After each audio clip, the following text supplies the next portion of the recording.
Award winner, the 2011 PBA Icon honoree, and two-time BTC Stylish Choice Award recipient for Favorite Hair Color Educator, the High Priestess of Hair Color, Beth Minardi. Give it up.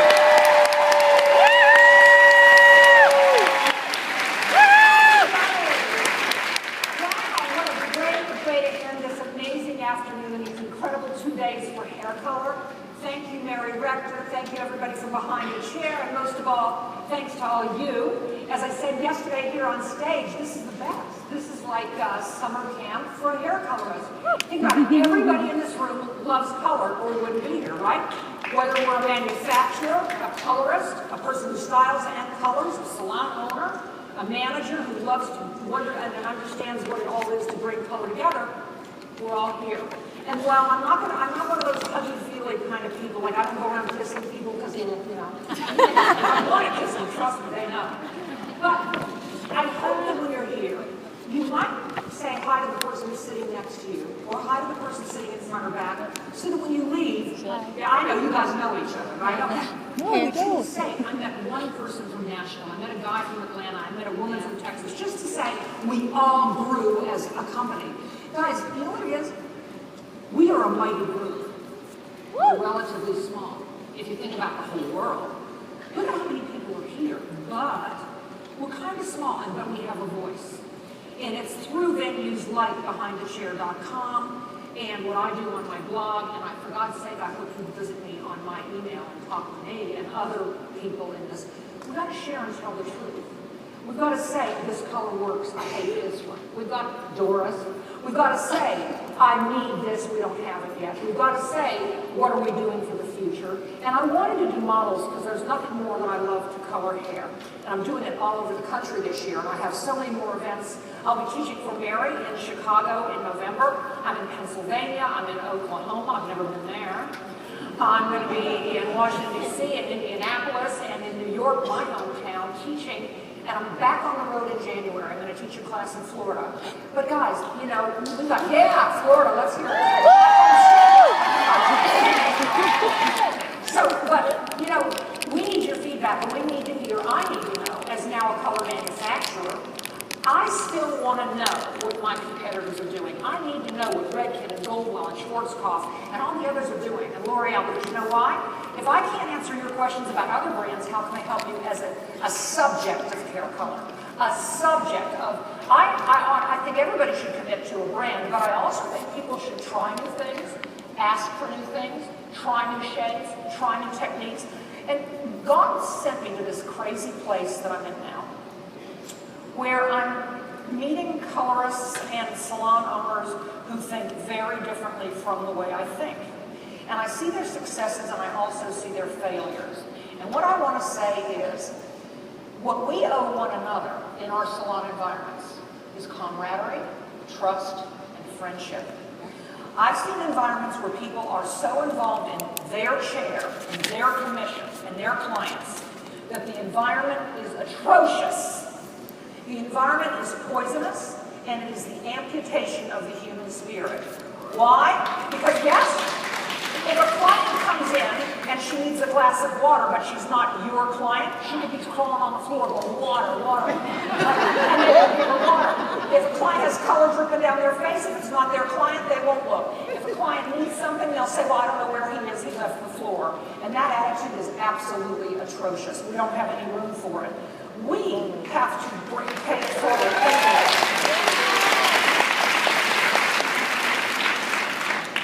It is very hard, and it happened to us last week. It is very hard to take a wonderful, talented, beautiful young person under your wing and to spend a great deal of time developing them. And to know that they're ready to now earn you money in your salon on the floor as a killer. It's taken you a couple years, you've worked like a dog, and you see this person has it. I've done that with hundreds of people who worked for me at Minardi Salon. Some of them are still with me after 21 years. When they leave, it hurts. Does anybody ever have that happen? Or it hurts really badly. But you have to know that you've done something for your spirit and for this world and for this wonderful profession. you pay it forward. There is a person who will make more, earn more, make more women and men feel beautiful about themselves and feel better about their life because of you. And you will, like me, get a phone call in 15 years when there's somebody going through a hard time and getting a divorce and scared to death and reaching out to their clients in their color, and they will say to you, I have to tell you that it's been 12 years, but I think of you every day and you changed my life. All of you, everyone in this room, has the power to change somebody's life. And so that's what I leave with you. You've got the power. Take it. Keep doing it, because the more you pay it forward, it'll only come back to you 1,000 times, I promise.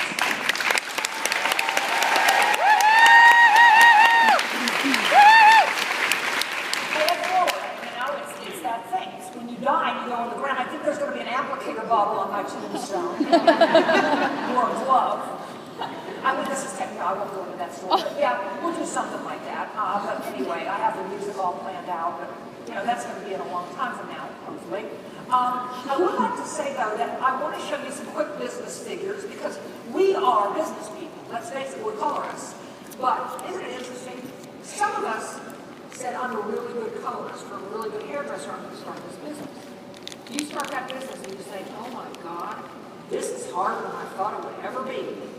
There's the insurance, there's the rent, there's the parking, there's the plumber, there's the electrician, there's the person who first their mother's dead, then the next day their dog is sick, then the next day they have the flu, right? And it's always that. Then there's the person who, you know, they got a job with you and they neglected to tell you they were 5 months pregnant. They need to leave in 3 months and they want 2 months vacation, but they're never going to come back. And the insurance people and the whole thing and the remodeling and the chair broken, the sink's clogged up. And that's just part of the fun, right? Yep. Okay, and then there's the person you do gorgeous highlights on. It's terrific. But remember, you can do the most beautiful work in the world. If she doesn't like it, it doesn't matter if it's the most beautiful work in the world. If a woman looks in the mirror and says, my hair is red, and you're looking at the woman's hair is gold, you cannot fight and say, no, it's gold. You know what you have to say? I don't see gold, but the fact that you see red, I have to know you see red, and I'm going to fix this. Learning to do chair-side manager is something with management and chair-side care is what we're going to be talking about a little bit, because after you are technically proficient, and then you are technically gifted, and then you have a clientele, you've got to bring it to the next level, because we're in the experience business. And the experience business is amazing, because it's how that woman feels when she's in there visiting with you. Did you remember that her dog had puppies? Did you remember that her husband gave her a party for her birthday? Did you remember that she hates her son-in-law? Did you remember that they got a new car? And then they'll talk to you, and then at the same time, maybe they need to be a little brighter around the face. Maybe you need to stop and do a major consultation, because that same old, just because she doesn't say she wants something new, doesn't mean she's not thinking about it. And if you don't mention it, she'll say, I thought I needed a new pair of eyes. They weren't concerned about me. That connection with these people is more important than you ever thought. I have been in an environment, briefly, where the work was moderately good to excellent, but the chair-side manner and the apologetic, poor consultations and the image and spirit did not allow that colorist to grow to their maximum. And there are people who are good with their hands, there are people who are good with their brain, but they don't have they were born sadly without a personality. It's a sad thing. The doctor comes in the room, you have a baby, and they say, I'm so sorry, your child was born without a personality. Well, most of us in this business do have one, right? Whether we're quirky or classic or funny or serious or tactical or technical, we've got to share a little bit of who we are. Let them in and make that visit. You know, the word salon is a French word, and it means a gathering of like-minded people. A gathering where people chat and relax and don't hate coming in. And they don't say, well, I hate being here, I've got to get out of here in 10 minutes, but I sure do like the way you do my hair. They should feel it's like their club. They should feel it's like their place to rewind, relax, and where you understand them, even if it's for 7 minutes. Even if it's that great shampoo to sink. Even if it's that wonderful color and that really beautiful soft finish. And a discussion about, I think you're a little dehydrated, let's do this. There has to be a place where someone cares about them during that time. And I am so honored to be associated with my brand, Beth Minardi's Signature, and that Joyco gave me a chance. And I'm going to say this political thing. I don't want to get anybody upset, but you know me, I usually do. Okay. I want you to think back in history, and I'm looking at this sea of amazing faces in this room. And there are beautiful men and beautiful women in here. And most of the people in here are women. Most, not all. It's about, I think there's about 65-35. It looks a little nicely split. But think of that women still earn 8 cents on every 10 cents or 80 cents on every dollar as men. Think that we still have that glass ceiling to crack through, and that we really have to work twice as hard to get a little more than half as far. And we do, in addition to working in our salons or our offices or our job on the road representing a company. We still have a husband or a loved one in our life, maybe. We have children to raise, maybe. We're still the ones where, hey, honey, we're out of mayonnaise, bang. We're still the ones who worry about people getting colds, kids having to go to schools. There are women in this room, I know, who are raising children alone. There are also men in this room who are doing the same thing. Men don't get their period. They don't know what it's like to stand there with cramps all day, do they, girls? But some do get their period. You smile and somebody says, there's one piece I don't like. You know what I did one time with that?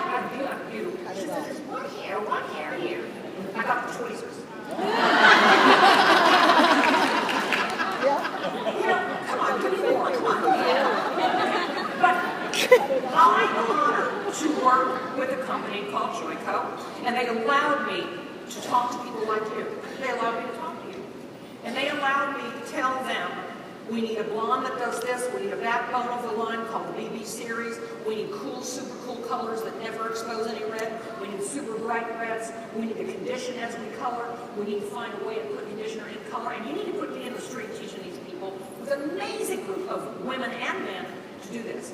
I am a woman in this amazing industry that has allowed me to step forward and reach out to you, and they've allowed you to reach out to me.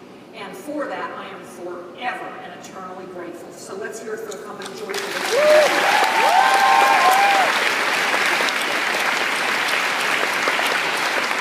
Okay, now I don't like to bore anybody, but let's take a look at the little statistics I brought you, because now let's put on the business person cap, okay? A very good friend of mine who I worked with at Clairol years ago is the key man of figures, facts, and where this industry is going. Let's talk about the state of, the president has the State of the Union address. I have the State of the Business address, okay? Okay.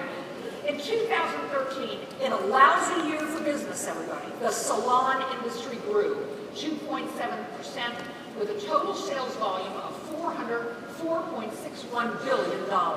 That's just in this country, and that's what you are part of. Also, in the United States, there are about 302,000 salons, barbershops, and independent retail suites going on in this country right now. So we have the power. That means that one or two, there's about 600,000 of us somehow involved in this incredible business of beauty. Salon suites currently occupy 35% of the business. Now that means booth renters, independent contractors.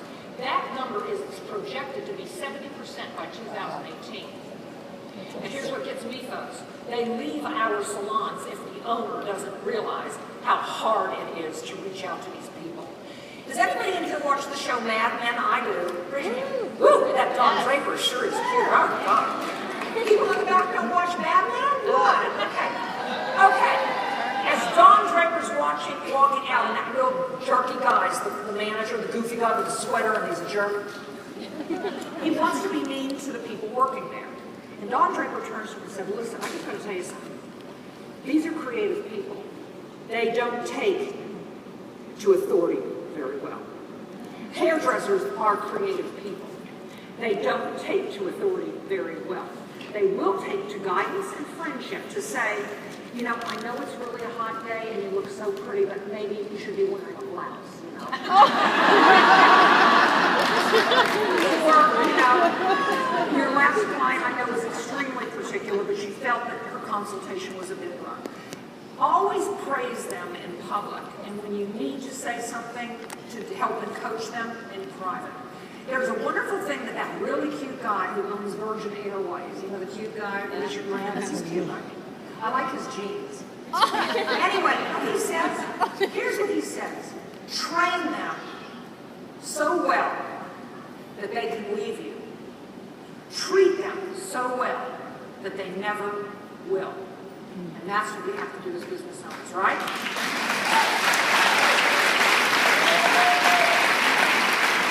I think a lot of people want to become independent contractors and do those sweet rentals and stuff, and that's fine. But we are breeding another kind of professional who wants to do it. It's very hard to take your own appointments, purchase your own supplies, store your own things, take care of your own book, and do that and take care of quality service. I didn't say it's impossible. But if we don't want, they said the top level of salons are going to stay in business as commission or salaried salons. Are you that salon? Are you taking care of people that way? Or are most of your people going to, or are you going to say, I give up, I'm just going to rent space? And that's something that's not for me to decide. That's for you to decide. I plan to stay in business as a salaried beauty salon in New York City.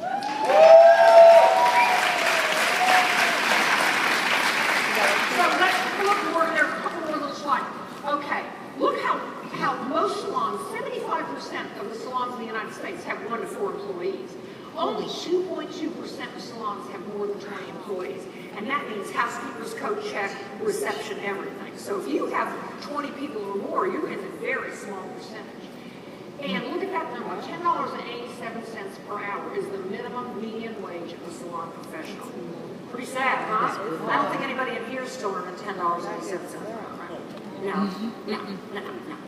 That doesn't work for me. My shoe budget's too much for that.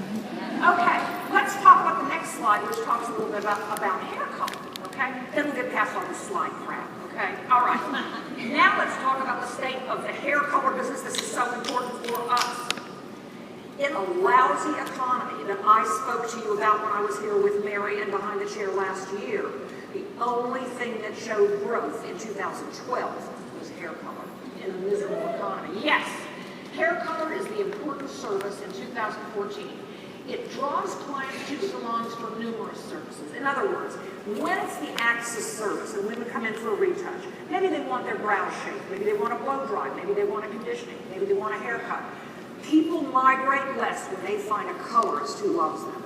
They don't go, well, I'm going to go here because their cheap hair color retouch this month. Most people will stay with you for that. Big thing here, guys. Men's hair color services brought $2.93 billion in revenue for 100% gray coverage or gray blending. This number is projected to grow. One of my friends did a study of men who still go to barber shops. And in barber shops, the barber will go to the drugstore or to the distributor or to the store and buy a gray blending product from them.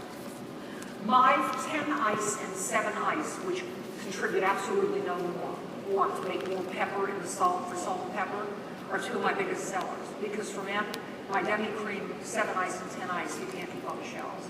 They contribute. Now, guys don't want to look like Liberace with orange hair, and they don't want to look like Eddie Munster with black, right? They don't mind their gray hair, right? They just don't want it to be too much. And how we learn down in the next thing is baby boomers will seek gray coverage to stay competitive in the workplace. Younger women will buy that quick service color.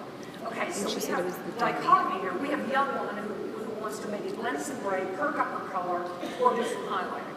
We know if you go to the bottom, highlights, gray blending, and gray coverage are the most requested service. That doesn't mean a lot of people don't want to be redheads or brunettes or blondes. It just means that those are the services asked for all the time in salons. And people, if you go to the one above, are scared to death to lose their job. I've been interviewing men in their 50s and 60s for my own personal purposes. And I'm taking a study. It's all because I'm taking a study. But, believe me, I can tell you stories, but that's for another time. I will say, men don't care if they have a little bit of gray, but when it gets to be that it's overtaking everything, they start to get scared because they're scared to lose their job or to be viewed as old. Let's take a look at Michael Douglas. Let's take a look at Sean Connery, great-looking older men, also Harrison Ford. Even though the hair might be gray or salt and pepper or blonde and gray, the eyebrows are never gray. So the eyebrows are trimmed and shaped and done with color, because gray eyebrows in a man or woman means old. Gray eyebrows are the key the thing. So even if they're not covering their color in their hair, men ask for minimizing of age. Most guys, very young ones who want a blue or a green or something fun or some highlights, but most guys want to have a little bit of gray, but they really are loath when it's too much gray. Okay, and the next one, Lauren, I think we have one more, right? No? Okay, so, okay, now, let's go to the top 5 states where there are salons. By the number one, of course, is California, Vanity City. I love California. I love to go there. I just love Beverly Hills. It's so neat. I just love it. Okay, second, of course, you got to know the blonde belt. Let's hear it for Texas. I love to teach in Texas. It's a great state. I think it's great. Number 3, my home state, New York. Long Island, good, near me. I love Long Island. Okay, number 4, good old Florida. Where do you live in Florida? Pensacola, up there in the Panhandle, huh? And number 5, the state where Behind the Chair was formed, Illinois. Yeah. Number 6, whether you want to know or not, is North Carolina. Number 6. So, is it good to have a salon there, or should we go to places like Wyoming and Arkansas, because there are very few salons? Ish don't think so, but I don't know. You could. Maybe, we could get them all revved up, but these are the places, the most salons in the state. Okay, Morgan, that's it for a while, right? Yeah, okay. Thank you. What I want to do is you've been listening to all these wonderful people, Kim Vogt, Nancy Braun, and the gang, and just so many incredible people from Schwarzkopf and Wella and L'Oreal and Goldwell, and you've been learning a lot, and I would love to talk to you about my line, but we only have 45 minutes. What I want to do is hear from you. I want to hear, I have 2 wonderful friends here, Tukey Carlson, who's my director of education, and the incredible Gretchen Henny, who manages this part of the country for me, and they have microphones with them. And we're going to, I don't know if we can turn off the house lights, I don't know if we can do that. By the way, I just want to recommend one thing. I am a pill. And my friend Nancy Braun, who taught you balayage, I said to her years ago, if you don't make a video, I'm going to be so damn mad at you. And let you should talk to Mary and have her sell it. This DVD is made by the same man who does my DVDs for me at Beth Minardi. The photography is exquisite, and the lessons in it are exquisite. So in the future, and Mary, she's just my friend, Nancy. She's fabulous. This video, if you put it on and let your, I call this television the electric teacher. Take your staff, put them in the living room, give them a cup of coffee, throw this on the video, and say, okay, now you had a class, thank you. It's that good. Okay. Don't you love it when they want a class and then you schedule one and they don't show up? Oh, please. Oh. And I have a look I can give them that makes them want to die. Okay. So, let's ask some questions. Where's Gretchen and where's Tukey? Let me see. Where are they? There's Gretchen and there's Tukey. If anybody in these first areas has a question they want to ask me, raise your hand real high and we'll get around to I knew that was coming. ask a question. Okay, there's a lady right here, and tell me where you're from and talk real loud. Where are you from? I'm from Los Angeles, California. Yeah.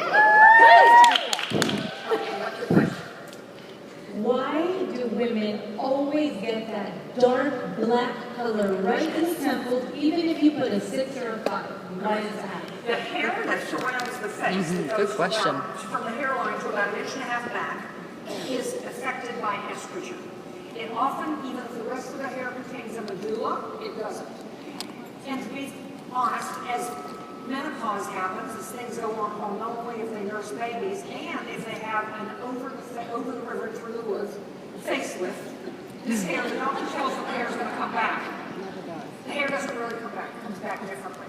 So what I do is I not only lighten, if I'm using a level 4 at the head, I will use a level 6, which is 2 levels lighter and a bit warmer. The other thing we make a mistake with is I do not put color on with a bowl and brush. Because when you put color on with a bowl and brush, it migrates up the hair shaft. Even if you use a bowl and brush for the rest of the head, when you go around the head, the hairline, and I teach this in all my classes, use an applicator bottle with a fine point. I have them in my line. They come pre-packed in my car. Only do around the face, and do not let the hair go behind her ears to process. Direct the hair down, straight down to her chin. When you direct the hair back, the color migrates up her hair, and she will have an issue there. What I also do is I make something called the Nardi pre-wash therapy, which is on the hair shaft as the color's on the root. Particularly around the face, I take and right at the end of that retouch, I apply the cream pre-wash therapy that is then shampooed out with the color and it looks great. Thanks for asking this great question. Really good question. Anybody else? She over here, Beth. Take me a second to get over there. Okay. And then I'm on the far right by the screen. Talk about close-up. Hi. Hi, Beth. Thank you from Pittsburgh. Isaiah, how are you? Did you get my note? I'm coming there. I want you to be my guest. You and Larry and Ron. How are you, Isaiah? Hey. Oh my God, Ron. Hi. Okay, I'm from Pittsburgh originally. So what's the question you want to answer? But how do you explain to your guests when they are concerned about chemicals in the color? How do you explain to them about it? Okay. How do we explain about chemicals in the color? Well, this has been going on for as long as I've been around. And they always switch the chemicals. I will say this, and I've spoken to 3 of the leading chemists in our industry. Hair color is one of the most heavily scrutinized products in the world. It is consistently being evaluated and reevaluated for safety. Right now, there is a discussion going on about PPD versus PTD, which are basically the same chemical with one molecule's difference.